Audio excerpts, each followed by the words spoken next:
अगर कोई girls 10th के बाद डिप्लोमा करना चाहते हैं, वो भी बहुत ही कम फीस में, और ख़ास करके गवर्नमेंट कॉलेज में, तो ये वीडियो आपके लिए है। गवर्नमेंट वुमेंस पॉलिटेक्निक कलबुर्गी के एडमिशन्स अभी ओपन हो चुके हैं। जी हाँ, ये गवर्नमेंट पॉलिटेक्निक है और ख़ास करके गर्ल्स के लिए है। अब यहाँ पे जो है ना आपके एडमिशन्स ओपन हुए हैं। अब यहाँ पर आप लोगों को एडमिशन लेने के लिए जो आपकी ईयरली फ़ीस होती है, अगर मैं बताऊँ, अगर उसको मंथली में मैं कन्वर्ट करूँ तो महीने के 400 रुपये से भी कम आप लोगों की फ़ीस पड़ती है, जो कि आप लोगों को कोई डोनेशन देने की ज़रूरत नहीं है, कुछ नहीं है। बस आप लोग समझ लीजिए एक फ्री के बराबर पढ़ रहे हो, क्योंकि आप लोगों को ये भी जो आप छोटी मोटी फीस भर रहे हो, इसका भी जो है ना आप लोगों को स्कॉलरशिप से पैसा वापस आएगा गवर्नमेंट से। तो आज की इस वीडियो में आप लोगों के लिए इसी गवर्नमेंट पॉलिटेक्निक के बारे में पूरा एडमिशन समझाऊंगा, कैसे आप लोगों को अप्लाई करना है, क्या क्या प्रोसीजर रहेगा, सब कुछ बताऊंगा। तो इसके लिए वीडियो को पुनः अंत तक जरूर देखना, और जो लोग मेरे चैनल को सब्सक्राइब नहीं करे, सबसे पहले चैनल को सब्सक्राइब जरूर कर लेना। जैसे कि आप लोगों की स्क्रीन के ऊपर दिख रहा है, गवर्नमेंट वुमेन्स पॉलिटेक्निक कलबुर्गी के जो है ना 2025-26 के जो ना डिप्लोमा एडमिशन ओपन हो चुके हैं। जो भी महिलाएं, खास करके याद रखना ये सिर्फ गर्ल्स के लिए है, गर्ल्स जो भी 10th पास हो चुके हैं वो लोग जो है ना अगर डिप्लोमा में एडमिशन लेना चाह रहे हैं तो आप लोगों के लिए ही ये है। और ख़ास करके जो है ना गर्ल्स के लिए, और ख़ास करके चुनिंदा कोर्सेज़ के लिए। जैसे कि अब इसमें कोर्सेज़ क्या क्या रहने वाले हैं ये देखिए। सबसे पहले जो कोर्सेज़ रहेगा आप लोगों को, computer science and engineering CS का कोर्स रहेगा। दूसरा ENC इलेक्ट्रॉनिक्स एंड कम्युनिकेशन। तीसरा EE रहेगा इलेक्ट्रिकल एंड इलेक्ट्रॉनिक्स। चौथा रहेगा आपका कमर्शियल प्रैक्टिस। अब ये 4 कोर्सेज़ आप लोगों के लिए अवेलेबल हैं। आप चारों कोर्सेज में कोई भी कोर्स चूज़ कर सकते हैं। अब इसकी सबसे पहले मैं आपको फ़ीस बता देता हूँ, सालाना फ़ीस कितनी देनी पड़ेगी आप लोगों को। बाकी अगर आप लोग प्राइवेट कॉलेज में जाओगे तो आप लोगों की पहले तो 10-15 हज़ार 20 हज़ार डोनेशन लेंगे आपसे। उसके बाद आप लोगों की सालाना फ़ीस कोई 40 हज़ार लेगा, कोई 30 हज़ार लेगा, जो छोटा कॉलेज रहा तो 20 हज़ार लेगा। अब यहाँ पे देखिए आप लोगों को आपकी सालाना फ़ीस, अगर आप लोग SC ST से हैं तो 430 रुपये रहेगी आपकी फ़ीस, ठीक है। वो भी आपकी एनुअल इनकम 2.5 लाख से कम होनी चाहिए। और आपकी अगर आप लोग SC ST हैं, अगर आपकी जो है ना एनुअल इनकम जो है ना 2.5 लाख के ऊपर है तो आप लोगों को 2500 अराउंड आप लोगों को सालाना फ़ीस पड़ेगी। कैटेगरी 1 वालों के लिए जिनकी एनुअल इनकम 1.5 लाख तक है, उनको जो है ना 960 रुपये पर सालाना पड़ेगा। और कैटेगरी आपको जो है ना 2A 3A और 3B, जो कि एनुअल इनकम उनकी 1 लाख तक होगी, तो उनको भी जो है ना 960 रुपये पर ईयर रहने वाली है। और SNQ कोटा में अगर आप लोग आते हैं जिसकी इनकम 8 लाख तक होनी चाहिए, उन लोगों को जो है ना 1330 रुपये जो है ना फ़ीस रहेगी सालाना। अब बात करते हैं जनरल कोटा वालों की और ये 2B वालों की, तो उनको 4270 रुपये सालाना फ़ीस है। अब ये जितनी भी फ़ीस है, ये सालाना फ़ीस मैं बताया हूँ आप लोगों को, एक साल में आप लोगों को इतनी फ़ीस भरनी है।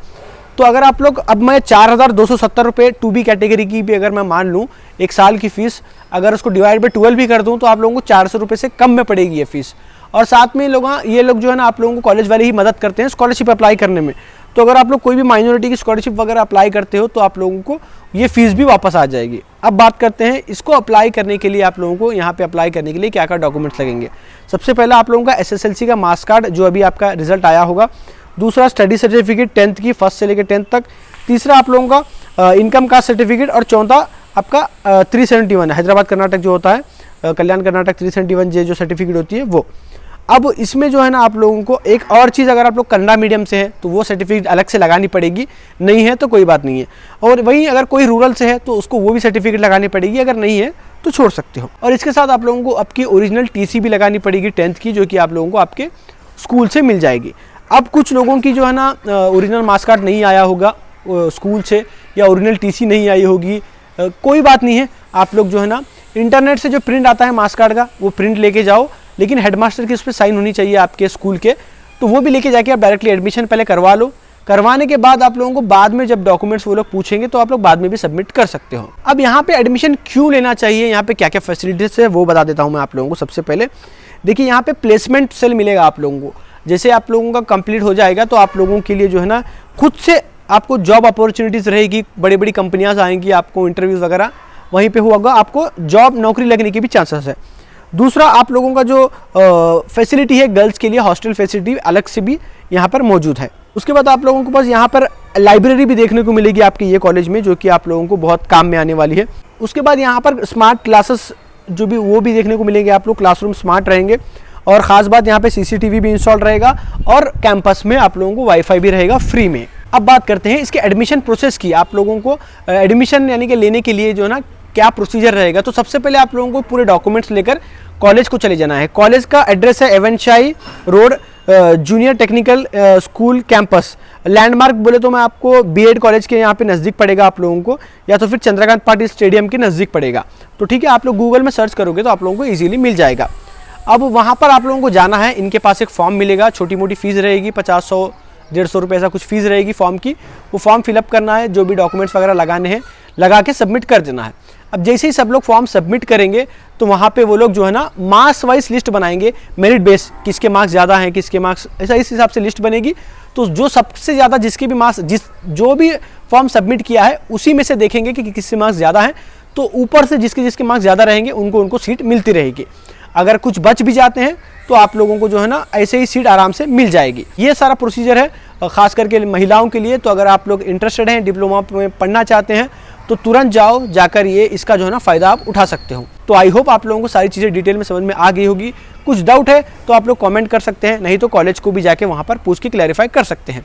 वीडियो अच्छा लगा तो लाइक करो, चैनल पे तो सब्सक्राइब करो, अपने फ्रेंड्स और फैमिली के साथ इस वीडियो को जरूर शेयर करना ताकि उन लोगों के भी इसके बारे में पता चल सके और उनको फायदा हो सके। मिलते हैं अगली वीडियो में। Thank you for watching.